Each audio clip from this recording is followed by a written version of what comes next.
vamos agora à entrevista do dia com Maria Lídia Flandoli. Integrantes do MTST que haviam prometido chacoalhar São Paulo, como vimos, voltaram às ruas. O nosso convidado é o professor de psicanálise, graduado em filosofia pela USP, Guilherme Boulos, um dos coordenadores do MTST, Movimento dos Trabalhadores Sem Teto. Obrigada. Quantas pessoas vocês levaram às ruas hoje? Hoje tinha algo em torno de 5 a 6 mil pessoas de várias ocupações de São Paulo. A polícia diz menos, né? Fala Sempre, o quê? né? 13.500, é isso? É, eles começaram com 1.500, depois aumentaram para 13.500, mas a polícia sempre diz menos. Tem um problema sério de matemática na polícia militar. O MTST já deixou claro que não centra o foco das manifestações numa causa única, que tem um espectro mais amplo. Dessa vez, o que o MTST quis dizer a São Paulo, às autoridades? Veja, Maria Lídia, quando nós dissemos e dizemos que o MTST não luta só por moradia, isso tem a ver com a ideia de que só conquistar moradia não vai trazer as melhorias que a cidade precisa, nem para essas famílias que vão conquistar a sua moradia.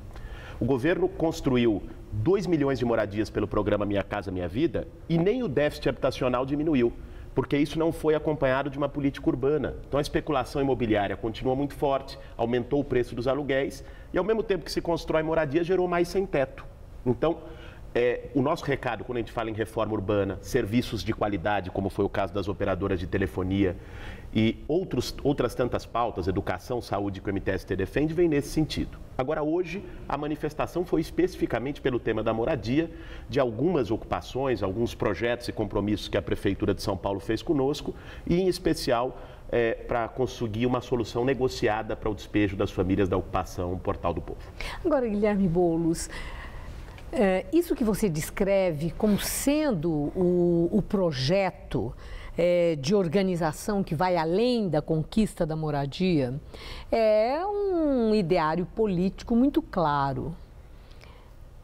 As milhares de pessoas que foram mobilizadas por vocês, são politizadas?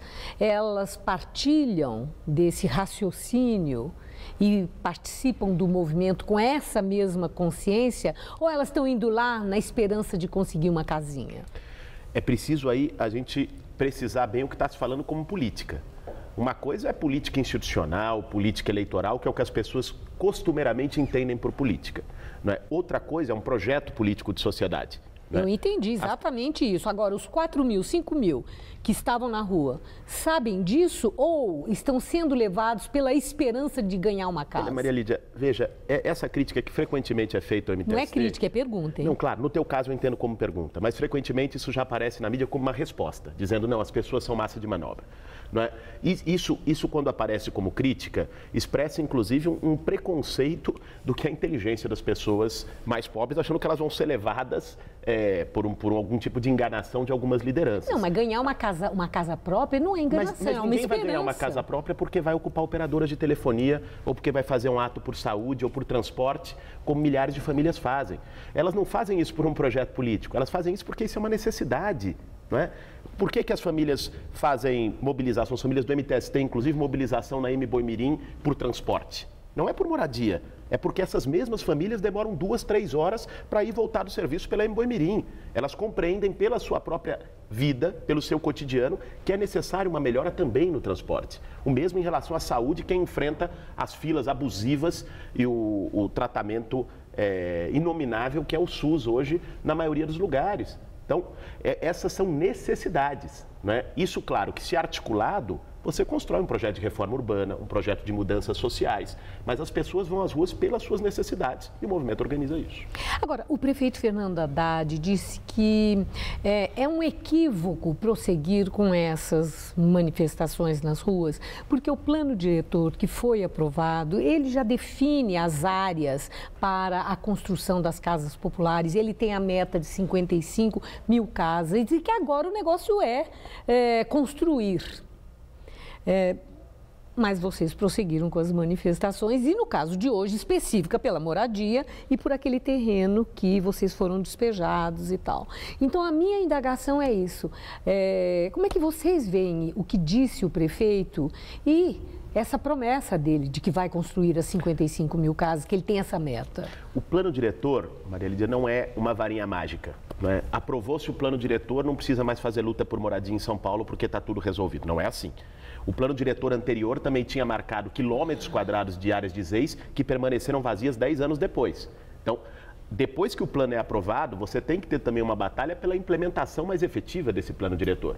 E o movimento está propondo exatamente que essas áreas que foram indicadas como zonas de interesse social no plano diretor sejam destinadas para moradia popular, para atender aqueles que mais precisam. É isso que nós estamos reivindicando. A aprovação do plano deu condições para que isso aconteça, mas não necessariamente vai efetivar isso. É preciso ter aí uma batalha permanente nesse sentido. Houve recentemente aí a publicação de uma imagem que impressionou, que foram aquelas barracas nesse terreno, Portal do Povo, e que a Folha de São Paulo publicou e constatando, porque deixou a reportagem lá dia e noite, que são barracas, grande parte delas vazias. Então fica aí uma impressão. O que é isso? É uma farsa? As pessoas estão ocupando porque não tem casa onde morar ou foram lá e montaram uma barraquinha para conseguir uma casa? Como é que é essa estratégia? Maria Lídia, você me dá uma excelente oportunidade para esclarecer isso que tem sido tratado de uma forma muito leviana na mídia. Veja, as pessoas que ocupam um terreno, a maioria delas não estavam na rua, não estavam vivendo debaixo do viaduto. Essas famílias são o déficit habitacional do país. Elas estavam pagando aluguéis que não podem mais, famílias que ganham R$800 por mês e pagam 600 de aluguel. Não é? Elas estavam em áreas de risco, em barracos. Elas estavam morando em cômodos de fundo, em casas de parentes.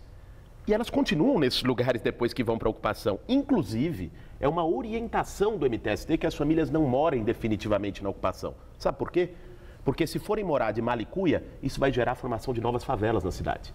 O MTST não quer favelização, não quer que as famílias saiam de condições indignas para ir em condições mais indignas ainda. O MTST quer cobrar e pressionar para que esses terrenos ociosos usados para especulação imobiliária sejam objeto de projetos habitacionais para construir moradia regular e digna. Por isso, naturalmente, que as ocupações não estão cheias e cheias de pertence durante o dia. Basta compreender a dinâmica do movimento. Não é? De noite, as pessoas não precisam dormir lá. Como é que nós vamos cobrar que uma família com criança vá dormir num barraco de lona ao relento? Onde não cabe uma família, não cabe, né? Pequeno, é evidente, né? que é melhor que ela more na casa ainda que ela consegue ter de aluguel ou no barraquinho que ela tem na área de risco. Não vamos cobrar martírio para que elas estejam lá de noite. É simbólica a barraca. A barraca, ela é... Representa aquela família? Ela representa, mas ela é efetiva.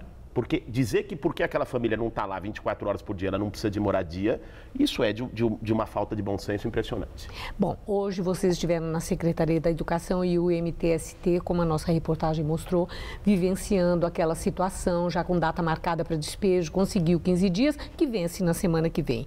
O que ficou resolvido hoje na negociação com a Prefeitura? Nós conseguimos ter alguns avanços importantes para aquelas famílias da ocupação Portal do Povo, para famílias de outras ocupações também que foram lá reivindicar. No caso do Portal do Povo, que é que está com despejo agendado aí para os próximos dias, nós conseguimos o compromisso da Prefeitura de que os terrenos que o movimento indicou, alguns inclusive terrenos municipais, vão ser estudados para encaminhar para o FDS, que é o Fundo Federal do programa Minha Casa Minha Vida Entidades, permitindo a inclusão dessas famílias no programa habitacional. Entra na fila? Dos cadastrados? Existem duas modalidades, Maria Lídia. Se fala muito da fila. O cadastramento, não tem que ter um cadastramento? Você tem duas modalidades. Você tem a modalidade do Minha Casa Minha Vida, que se chama FAR, que é pelo cadastro das prefeituras, quem indica as demandas, a demanda é a prefeitura, seguindo uma fila, embora essa fila tenha critérios altamente contestáveis. E você tem, ao mesmo tempo, também o FDS, que é pelo entidades, onde a entidade tem a prerrogativa de indicar a demanda, isso desde sempre, os mutirões, desde a redemocratização do país. E o MTST, não é isso? MTST. E está em qual modalidade? O MTST faz pelo Minha Casa Minha Vida Entidades, tem a sua habilitação, uma entidade regular e cadastrada, tem todas as condições legais para se fazer isso. E eu agradeço muito sua entrevista. Obrigado. Uma boa noite. Estela.